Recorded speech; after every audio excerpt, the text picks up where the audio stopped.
All right, so welcome back to Revealing Real Estate Podcast, and I just wanted to make an introduction today as I'm going to be my own guest and host on the show. And what we're going to be doing is we've been getting a lot of DMs and emails directly to us in regards to real estate agents wanting to get some advice on how to help out and start their career. We have a lot of consumer questions that we want to kind of ask and get into because, we want to respond to those type of questions. And we felt like this is one of the best ways to really kind of get everybody as many questions as we can answered for everybody who's interested in wanting to know a little bit more information on the real estate market. And that's what we're here for all the viewers that watch our show that we're all grateful for. And please don't be afraid to comment below. We love to get more questions from you, and we love to answer as many questions as possible. Why choose to work with a real estate agent? What advice would you provide to someone who doesn't want to work with a real estate agent? Yeah, I think, listen, real estate agents are going to be here for quite some time. And I believe the service of a realtor is very important. And if somebody's looking to start building their real estate portfolio, definitely having a real estate agent on your side is very critical and very crucial. The reason being is that they're going to provide you many opportunities, and they're going to make sure that you're also protected when you go and put an offer on a property for an agreement. They're going to give you insight on comparables of what home values are.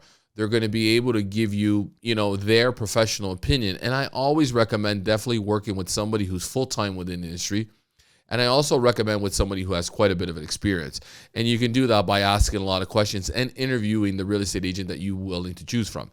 Any successful person right now is definitely working with a real estate agent out there in the market because they don't got the time to do it themselves. And we provide that service to make sure that every aspect of a real estate transaction is covered, right? And your protection is what is most important, and representing you in full fiduciary duties is imperative to making sure that we do our job to get you into the right home, to educate you on investing, how do we leverage properties, putting you with proper home inspectors, setting you up with the right financial advisor, and so forth, right? And especially even when you're deciding to list your house and putting your house up for sale, it's a very big, important aspect of getting top dollar for your home. And people don't come to the realization that agents do a very wonderful job in training to make sure that they can negotiate and get you the best possible price. My advice is, and I'm not being biased in any way possible, find the right realtor who's going to get you in the right in the right situation to get you the right property that you're going to need. Some people say that anyone can be a real estate agent. It's easy. People are greedy, money motivated. What would you say to those people? Real estate industry is very difficult, and I'll break it down to you in the numbers, right? And I'll talk about the Toronto Real Estate Board because that's the market I'm in, and that's the board I'm registered with. You got over 72,000 members of the Toronto Real Estate Board. 30,000 of that in 2023 have made 0 deals. The other 32,000 right now have made 1 to 5 transactions within 2023. And I believe 6,000 have made 6 to 10 deals.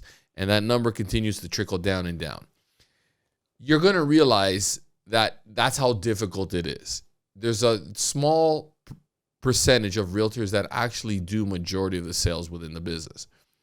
It's imperative for young real estate agents that want to get into the business to come to the understanding that it's not as easy as it looks on HGTV and you're watching these shows out there.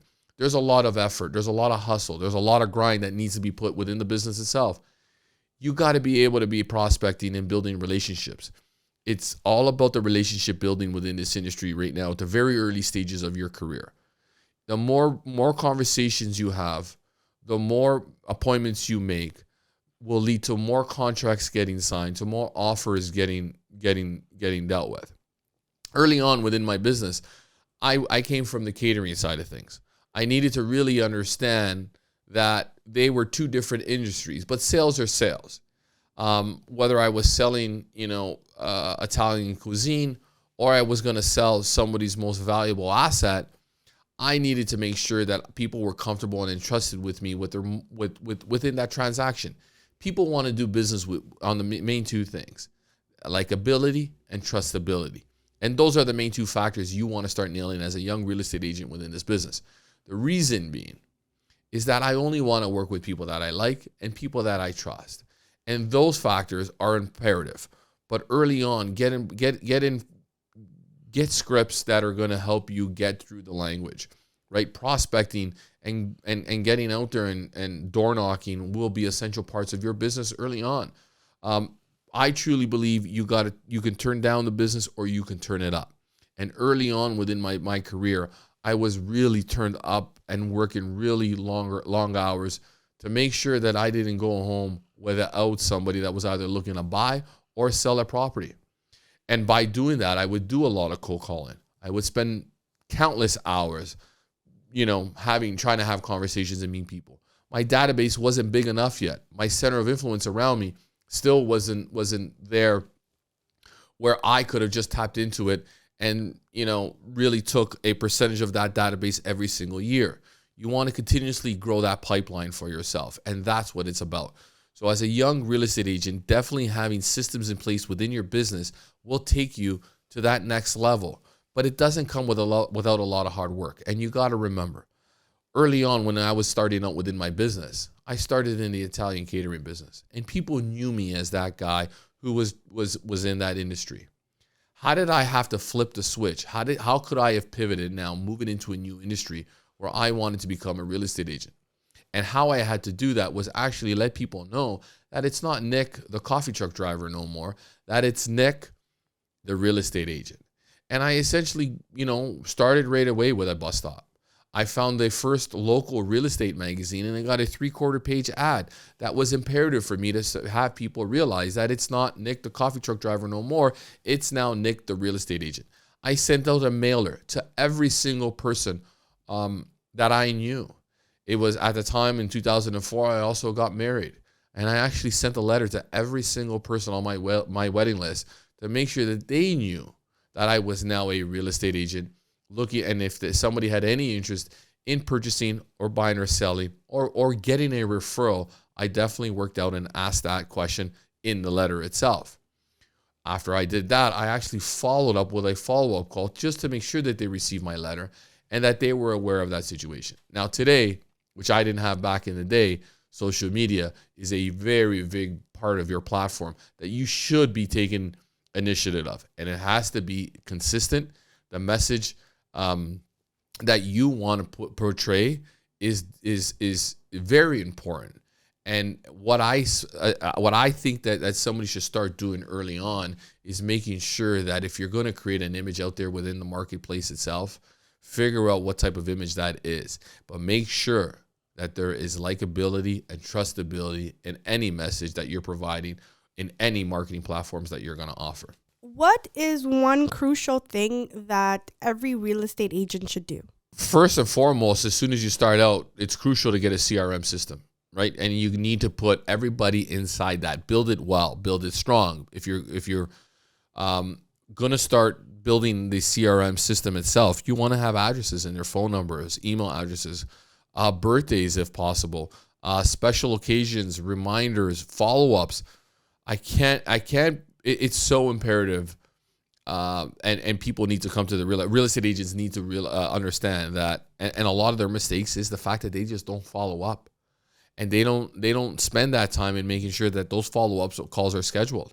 If somebody says that they're looking to probably sell their house within 6 months, I would set it in your calendar to follow up in 3. I would always cut that time in half. That's how I did it. And I just made sure that when that follow-up came up on my calendar, I made sure I made that call. And I had a reason to make that call. That's kind of the number one important thing that real estate agents need to start doing within this industry is follow up. I can't let you know how imperative that is. The second thing is make sure you're responding at a very efficient and quick time frame. It doesn't take me long to respond to my clients. When a lead comes in or a call's coming in, I was very, very quick to get to that call. A lot of times within minutes, and I'm talking 5 minutes at the most. That's how fast I used to respond. Because nowadays, especially with technology, people want quick results. People want quick answers. And if you don't, they're going to go to the next realtor or the next website or the next platform to make sure that they get their answer or questions in regards to that property. So I think those are really the two main factors and best advice I can give somebody starting within the industry today. What current trends are you seeing? Let's say in terms of popular neighborhoods, property types that people are purchasing, buyer seller behaviors, market conditions. That's a wonderful question, and I think where the future of real estate is going in the Toronto real estate market is multifamily homes. Um, the homes will continue to be unaffordable. Price points, I think we've hit their peak. I think interest rates will eventually start coming down. When that happens, the market is going to take off. Now, unaffordability is a big problem right now in Canada. Immigration is a huge factor and coming in at an enormous rate.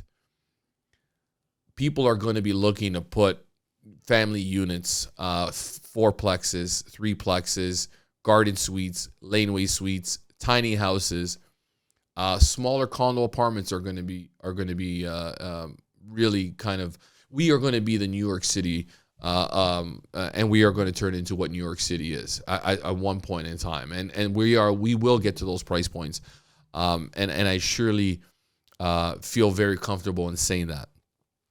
If I was going to make an investment today, I would look to get multi-generational family homes where we can put in more than one renter in on that property and generate an enormous amount of income that is going to be cash flow positive, and it's going to help me pay down my mortgage a lot quicker and a lot faster. And in terms of home prices, what really factors property prices in certain areas? And are there any sort of affordability challenges that you find? Definitely, and I think approval, especially with the rates today, I think the affordability challenges are going to get better, and it'll ease up. I think there's a lot of things that the government and the Bank of Canada could do right now to ease down on the approval process, like removing the stress test. Maybe, and I'm not a big fan of it, but a short-term increasing the amortization rate.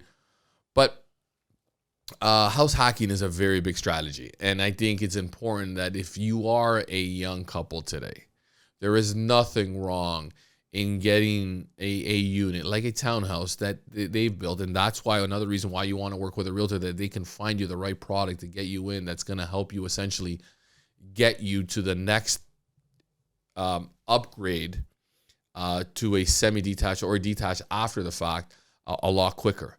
And my advice is find something that has a unit that you can generate some rental income from, which will definitely help you put down to your principal every single month a lot more.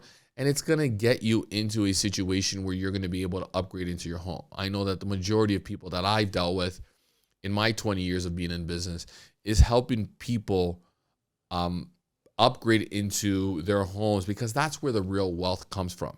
You got to remember, our tax, we got to look at how we can save on our taxes.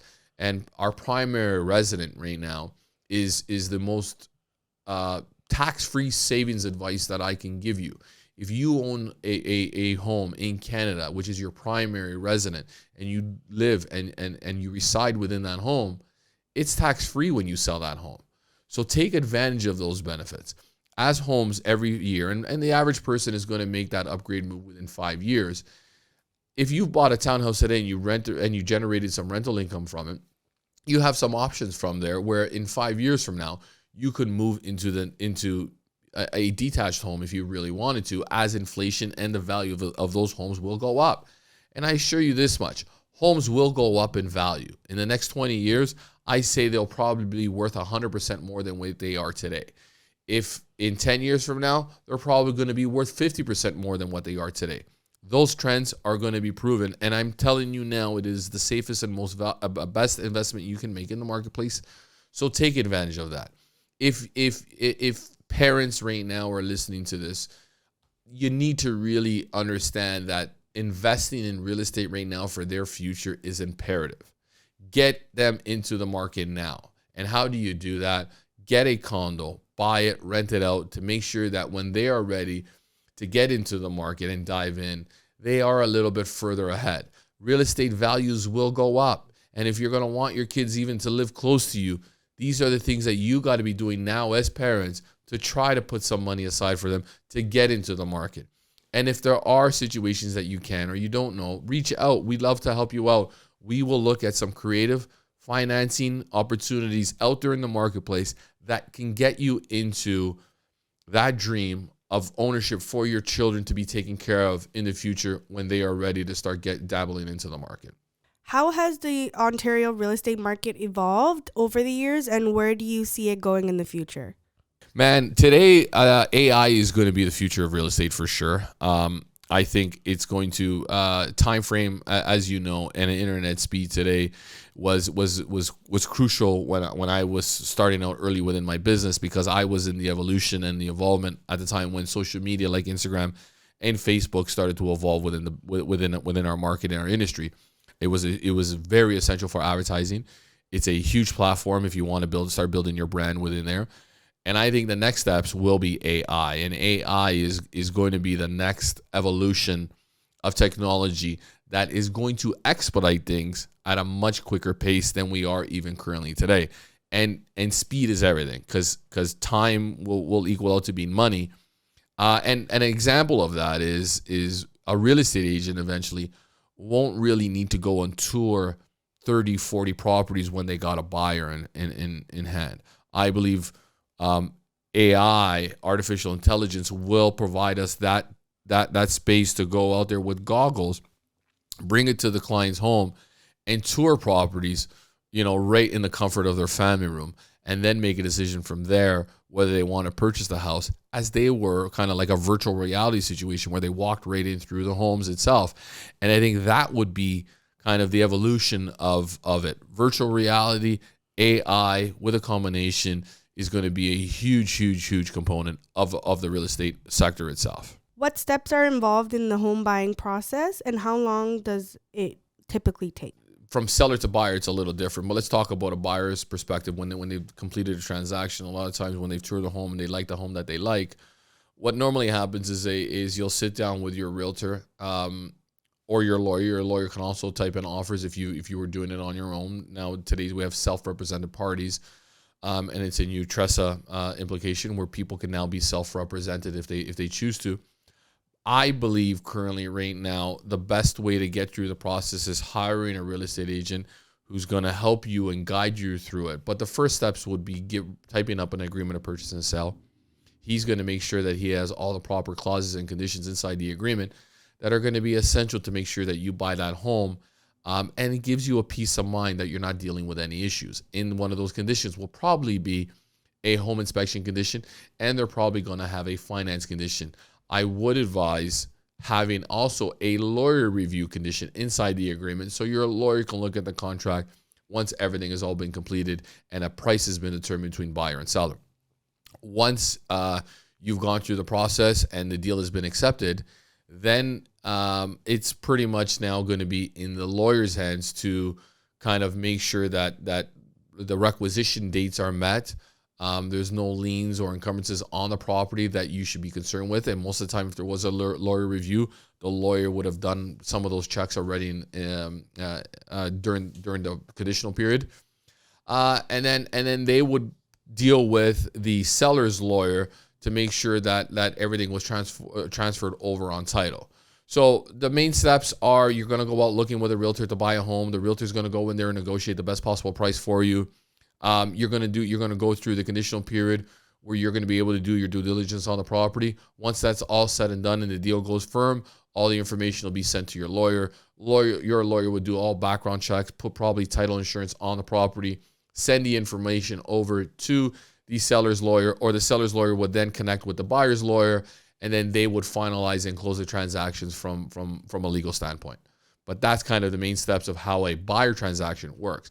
From a listing point of view or a seller's position, a lot of times you're going to hire a real estate agent to come in there and evaluate the home.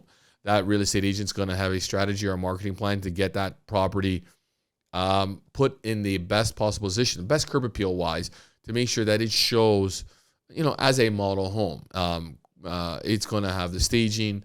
It's going to have cleaning service. I would advise cleaning the windows, making sure that your asphalt on your driveway is nice. If you don't, make sure if you don't have asphalt and you have interlock, power wash it. The grass is cut, everything looks ready to go.